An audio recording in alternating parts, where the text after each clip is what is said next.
Jessica Alden thought she knew her husband, Mark, a loving father, a devoted partner, the man she'd built a life with.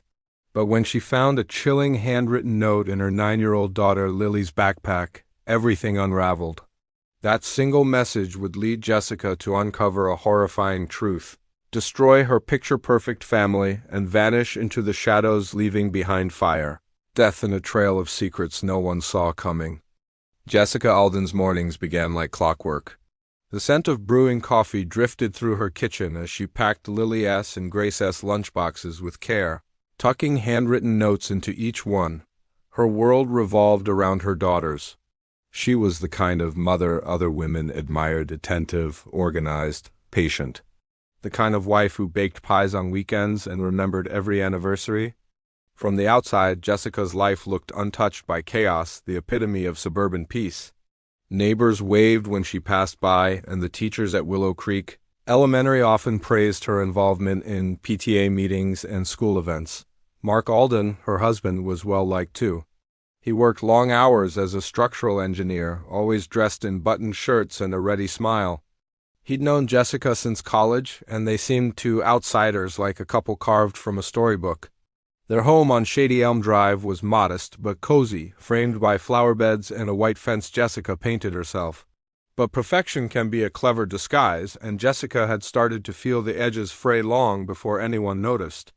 It was in the small things: Lily's quiet demeanor, her sudden refusal to attend sleepovers, the way she clung to Jessica's side at unexpected times. Grace was still young and blissfully unaware, but Lily, sensitive and observant, seemed to be retreating inward. Jessica chalked it up to the stress of growing up, schoolwork, or even a phase. She tried to talk to her daughter during bedtime stories, in the car, or during weekend walks, but Lily always smiled weakly and changed the subject. There were no tantrums, no loud cries for help, only silence. That silence gnawed at Jessica. It was a Thursday afternoon when everything began to unravel. Jessica picked Lily up from school, exchanged polite greetings with the teacher, and headed home. Once there, Lily scurried off to play with Grace in the backyard while Jessica tidied up. As she emptied Lily's backpack, a small piece of paper fluttered to the ground. It was crumpled and stained, torn from the edge of a notebook. Jessica almost tossed it in the trash, but paused when she noticed the writing. Her heart stopped. Written in uneven, childish letters, the note read, "Don't tell Mommy. If you do, we both get hurt." It didn't have a name or a date. There was no context. But it didn't matter. Jessica stood frozen in the middle of her kitchen, the paper trembling in her hand. Her mind screamed. She read the note again, then again. A chill ran down her spine that she couldn't shake off. Every mother fears the unknown, the invisible danger that lurks just out of reach. Jessica had worried about bullies, strangers, accidents. But this was different. This was deliberate, threatening, personal. She sat down at the table, staring at the note like it might change if she just looked long enough. She knew she needed to stay calm. She folded the paper and tucked it into a drawer, then watched her daughters through the window as they played tag on the lawn. Lily was laughing, but there was something hollow in her laughter, something forced. Jessica noticed how often Lily glanced over her shoulder, as if making sure no one was watching. That night, Jessica couldn't sleep. Her husband was away on a business trip. He often traveled for work, and she was glad. She needed time to think. Alone in her room, she replayed moments in her head. The night Lily had a nightmare and refused to say what it was about. The afternoon she begged to stay home from a birthday party. The way she always locked the bathroom door now, even though she hadn't before. Jessica wanted answers, but she couldn't scare Lily. The next morning she made pancakes and acted normal. Over breakfast, she gently asked about school. Lily gave short answers, eyes downcast. When Jessica mentioned the note, Lily went completely still. After a long pause, Lily whispered, "I can't tell." "If I do, he'll hurt Grace." Jessica's chest tightened. He? Who was he? Her mind flooded with possibilities: someone from school, a teacher, a neighbor. The panic was suffocating, but Jessica said nothing more. Pushing Lily now could backfire. Instead, she became hyper-aware. She started watching everyone more closely: parents at pickup, teachers, coaches, even friends. But the more she observed, the more uneasy she became. Lily wasn't just afraid, she was terrified. Jessica began to document everything. Notes on Lily's behavior, photos of suspicious bruises. She scheduled a pediatrician appointment under the guise of a routine checkup. The doctor found nothing alarming, but Jessica could tell Lily wasn't saying everything. Fear lived behind her daughter's eyes, quiet and growing. Then came Saturday. Mark returned from his trip, jovial and affectionate. He kissed Jessica, ruffled Lily's hair, scooped Grace into his arms. A perfect father, the image burned in Jessica's brain. That night, as they sat watching TV, she couldn't stop glancing at him, his smile, his voice, his hands. She wanted to ask him everything, wanted to scream, to demand the truth, but she didn't. Instead, she followed him. The next morning, Jessica pretended to run errands. She waited until Mark left for work, then trailed behind him in her car. It was a long drive past the city, through back roads, into a neighborhood she didn't recognize. Mark pulled into a driveway in front of a small, worn-down house. Jessica parked a block away and watched from a distance. Nearly an hour passed before the door opened again. Mark emerged, not alone, but with a woman holding a toddler. They laughed. The woman kissed him. The toddler clung to his leg. Jessica snapped photos with shaking hands. She sat in her car for a long time, stunned. Her husband, her life partner, had a second family, another woman, another child. The betrayal was crushing, but even worse, the toddler had features eerily similar to Lily. Her entire world had been a lie. And yet, the note still echoed in her head. If you do, we both get hurt. Jessica felt something break inside her, not anger, not sadness. Something deeper, a cold determination she didn't recognize. She drove home, hands tight on the wheel, thoughts racing. Whatever secrets Mark was hiding, whatever danger Lily had tried to hint at, it was bigger than infidelity. Jessica knew it in her bones. And now she was going to find out the truth, no matter where it led. Jessica spent the night in a daze. Her body moved through the motions preparing dinner, helping Grace with her puzzle, brushing Lily's hair before bed, but her mind refused to slow down. She kept seeing Mark's other life in flashes, the woman, the toddler, the way he smiled at them like he had nothing to hide. It wasn't just the betrayal that haunted her, it was the way Lily had looked at her when she mentioned the note. That mix of fear and resignation in her daughter's eyes was not something Jessica could ignore. When the house finally fell silent and Mark began snoring softly beside her, Jessica slipped out of bed and walked to the kitchen. She retrieved the note from its hiding spot and stared at it again. It was small, barely 2 inches across, torn from a notebook, likely in haste. The handwriting was unmistakably Lily's. The letters curved just like they did in her schoolwork, but the message was mature beyond her years. It wasn't something a child should ever have to write. Jessica opened her laptop and searched for anything that might explain the note's meaning. She looked up signs of abuse, the psychology of secrecy in children, and warning behaviors. The more she read, the more certain she became that Lily was trying to send her a silent alarm. And she had almost missed it. She needed help but didn't know who to trust. If the danger Lily hinted at involved someone close, someone in their daily life, going to the wrong person could make things worse. She thought of the teachers, the school counselor, even the neighbors, but something told her this was deeper, darker. She needed answers that couldn't be found in a conversation or a confrontation. The next day, while Mark was at work, she drove across town and hired a private investigator named Ellen Walsh. She had found Ellen's name online in a forum where women shared stories of uncovering infidelity and abuse. Jessica handed over the photos she had taken of Mark at the unfamiliar house and explained what she had found in Lily's bag. She didn't want opinions, she wanted facts. Ellen promised to start immediately and get back to her within a few days. Jessica left the office feeling lighter but more anxious. She had taken the first step, but what would follow? She didn't know what kind of truth was waiting to be uncovered, and part of her feared that knowing it would be worse than the not knowing. Meanwhile, Jessica tried to keep everything looking normal. She didn't want Mark to suspect anything. She watched how he interacted with the girls, how he hugged them, how he spoke to them. Everything looked fine on the surface. He was patient with Grace, joked with Lily, kissed Jessica on the cheek. But now, every smile seemed rehearsed. every touch loaded with hidden meaning. She started to notice moments, small, seemingly insignificant things that didn't sit right. The way Lily froze when Mark entered a room, how she avoided hugs from him when she used to run into his arms, how her eyes darted to Jessica before answering questions.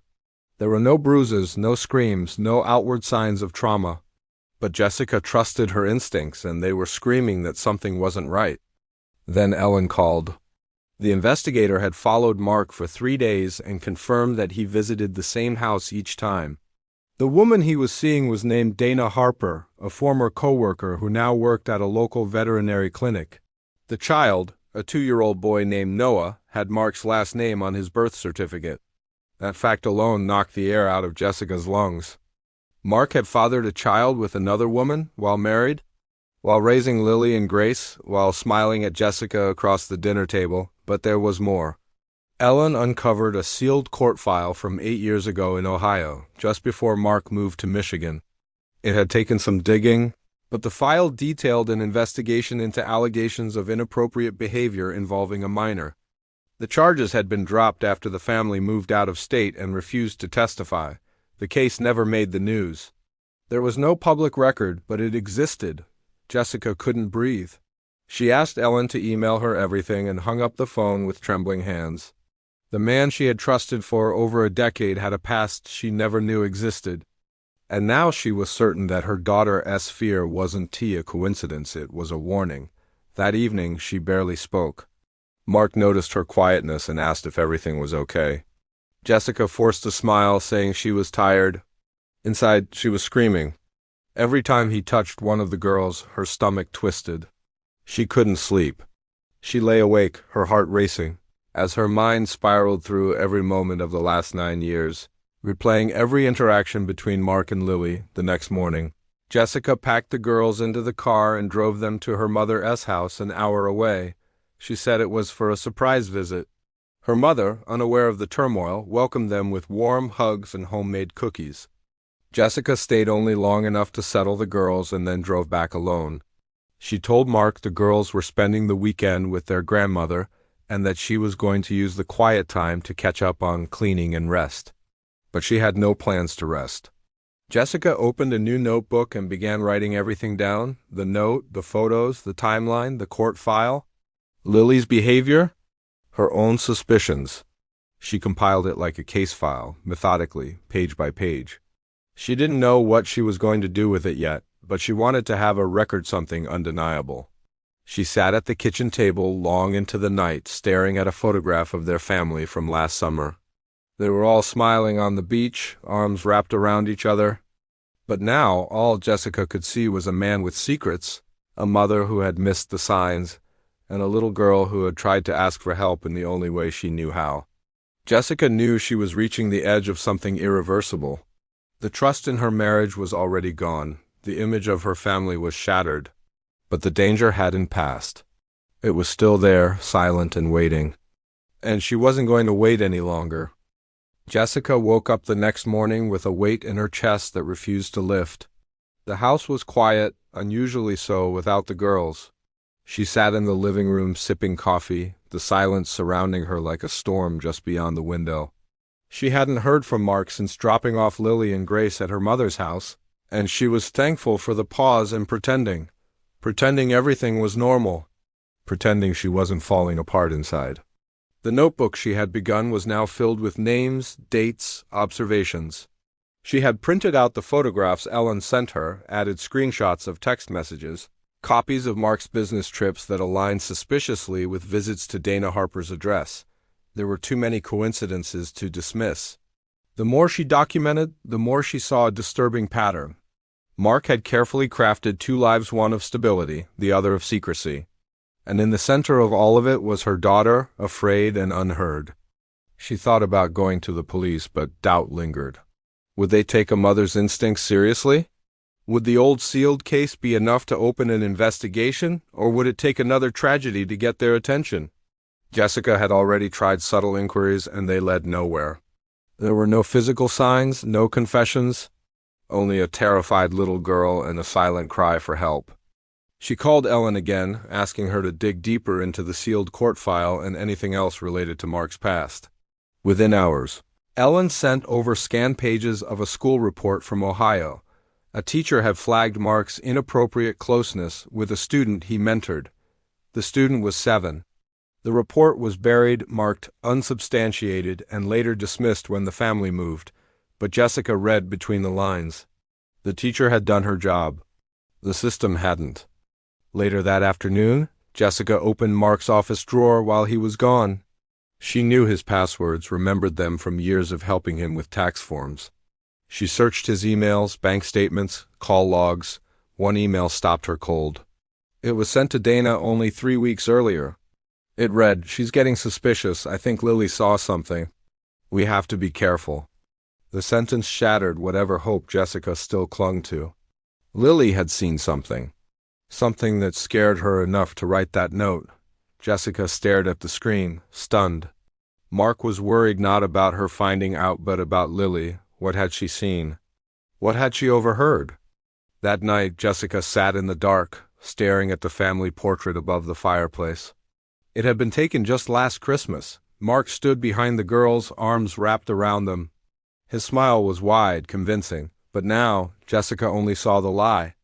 The hollow shell of a man she never truly knew. She imagined Lily sitting quietly at the dinner table, knowing something she couldn't say, carrying fear alone because no one believed her. Jessica hated herself for not seeing it sooner. Mark came home late that night. He greeted Jessica casually, kissed her cheek, asked where the girls were. She told him they were staying with her mother another night. He didn't question it. He made a drink, watched the game, and went to bed. Jessica couldn't look at him. The next day she made a decision. She drove to her mother's house and took the girls on a walk. Grace skipped ahead while Jessica knelt beside Lily on a park bench. Without asking anything, she took Lily's hand and said softly, "I believe you." Lily's eyes welled with tears, but she didn't cry. She looked at Jessica and nodded once. Then she reached into her coat pocket and pulled out a small object wrapped in tissue. Jessica unwrapped it slowly. It was a memory card, the kind used in phones or cameras. She stared at it, not understanding at first. Lily whispered. He dropped it. I took it before he noticed. Jessica drove back to her mother's house in silence. That night, after the girls were asleep, she inserted the memory card into her laptop and opened the files. What she found was worse than anything she had imagined. There were photos, dozens taken secretly. Some were of the girls playing, others from inside their home. But one folder was locked with a password. Jessica tried the girls' birth dates. Nothing. She tried Dana's name. Still nothing. Finally, she typed Mark's middle name. It opened. Inside were videos. Short clips, shaky and dark, filmed at night. Some showed the girls asleep in their beds. Others were filmed in the bathroom hallway. None of them were violent, but all were disturbing in their intent. The camera lingered in ways that made Jessica's skin crawl. She closed the laptop, breathing hard. She was shaking all over. This wasn't suspicion anymore. It was evidence. It was a trail of sickness. And Mark had kept it, hidden in his pocket, a memory card so small and so full of proof. Jessica knew she had to act. But not out of revenge, out of protection. She called Ellen and explained what she found. Ellen's voice dropped low and serious. She advised Jessica to go to the police immediately. Bring the files. Press charges. But Jessica hesitated. She imagined the process, the lawyers, the questions, the possibility of the girls testifying.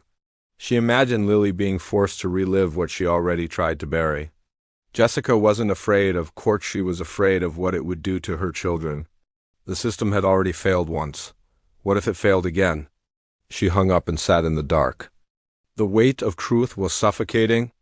Jessica looked at her daughters sleeping peacefully in the guest room. They were innocent, fragile, and unaware of just how much danger had surrounded them, how close the monster lived. She couldn't shake the thought that this would never end. Even if he was arrested, there were lawyers, bail, loopholes. She knew how these stories went. Sometimes justice wasn't enough. Sometimes it came too late. Jessica reached for the notebook again. She added the final entry. He hurt her in silence. And no one listened. Now I hear her. Now I believe her. And I will protect her the only way I know how. That night she kissed both girls on their foreheads and whispered a promise. She wouldn't let him near them again. Not ever. The next morning, the world outside looked deceptively calm. Sunlight filtered through the kitchen blinds as Jessica poured herself a cup of coffee.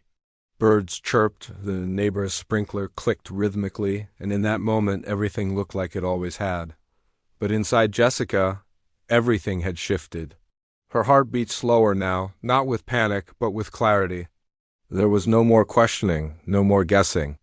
She knew what Mark had done, what he was capable of, and most of all, what he had planned to keep hidden. She had stared long enough at the memory card files the night before to know they were real. She had seen enough to confirm her deepest fear Mark had violated their trust, their safety, and most painfully, the innocence of his own daughter. The thought of Lily laying awake at night, afraid and silenced, filled Jessica with a rage that overpowered every other emotion. She moved methodically, almost detached. She had decided not to call the police. Not yet. She didn't want an arrest. She didn't want a trial that would put Lily on a witness stand. She didn't want reporters knocking on their door. What Jessica wanted now was control. Justice in her own hands, on her own terms. Mark was at work. The girls were still at her mother's house. She had time. Jessica drove to a hardware store 2 towns over. She wore sunglasses, a hoodie, paid in cash. She bought heavy-duty gloves, duct tape, plastic sheets, rope, and a few other items that made her hands tremble as she placed them in her cart. The cashier didn't ask questions, and Jessica didn't offer explanations. She kept her face neutral, her voice steady. She told herself this wasn't rage, it was protection. Back home, she cleaned the house obsessively. She scrubbed floors, wiped counters, made sure the windows were locked. Then she sat at the dining table and wrote 4 letters. One to her mother, explaining where to find the girls' documents, school records, and money in case anything happened. One to Lily, one to Grace, both filled with love and assurances that none of this was their fault. The 4th letter was to the police. It outlined everything. The note from Lily, the memory card, the photos, the double life. The sealed file from Ohio. She included a copy of the data. Drive and addressed the envelope to a trusted officer she once met during a community safety event. Jessica sealed the letters, labeled them, and hid them in the back of her closet behind old luggage. If anything went wrong, someone would eventually find them. That night, Mark came home early. He greeted her as usual, kissed her, opened the fridge, and asked if the girls were still away. Jessica told him yes, watching how easily the lie passed through her lips. She had prepared his favorite dinner roast chicken, garlic potatoes, green beans sautéed in butter. They sat at the table like a normal couple. He talked about work. She nodded and listened. She even laughed once, though she didn't know why. After dinner, Mark poured himself a drink and turned on the television. Jessica stood behind him for a few minutes, staring at the back of his head. She could still hear Lily's voice whispering, "If I tell, he'll hurt Grace." That sentence looped through her mind, again and again until it felt like a scream. Jessica went to the bedroom and retrieved the burner phone she had purchased. She sent a single text to Ellen, "It's all true. You'll get everything tomorrow." Then she placed the phone in a drawer and locked it.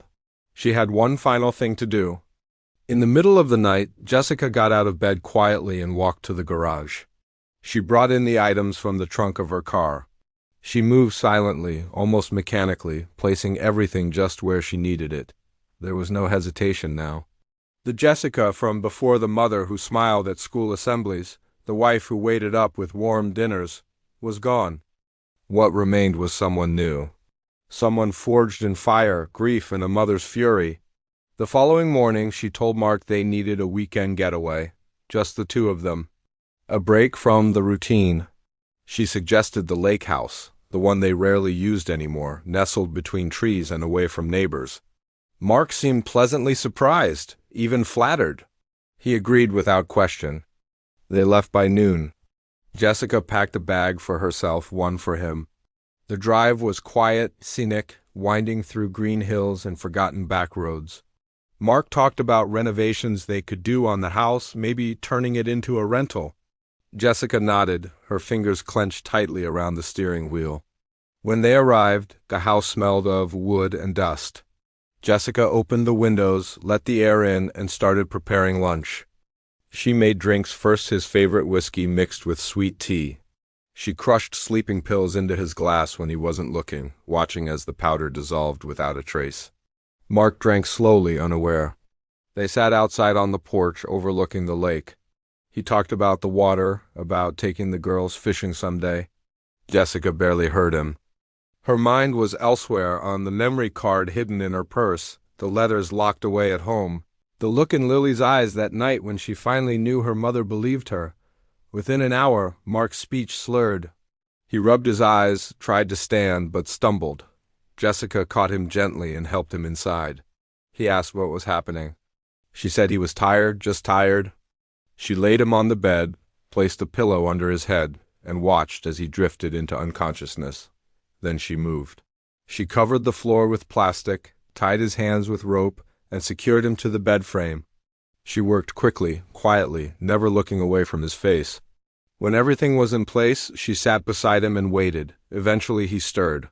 Mark opened his eyes, groggy and confused. He tried to move, but couldn't. His eyes widened, but Jessica didn't flinch. She didn't yell. She didn't cry. She simply told him she knew. About Dana, about the boy, about Lily, about everything. He tried to deny it, then to threaten, but she didn't respond.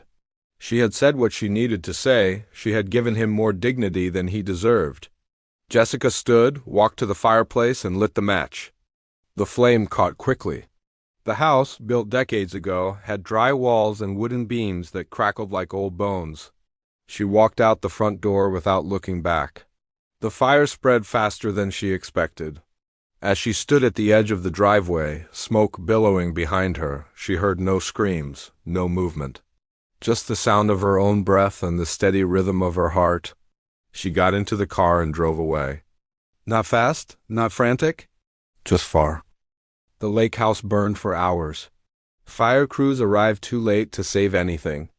The structure collapsed into a blackened shell, devoured by the flames that fed on wood, furniture, memories.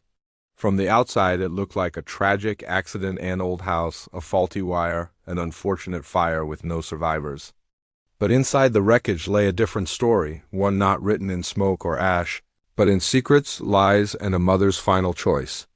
When investigators examined the remains, they recovered 4 bodies, or so they thought at first.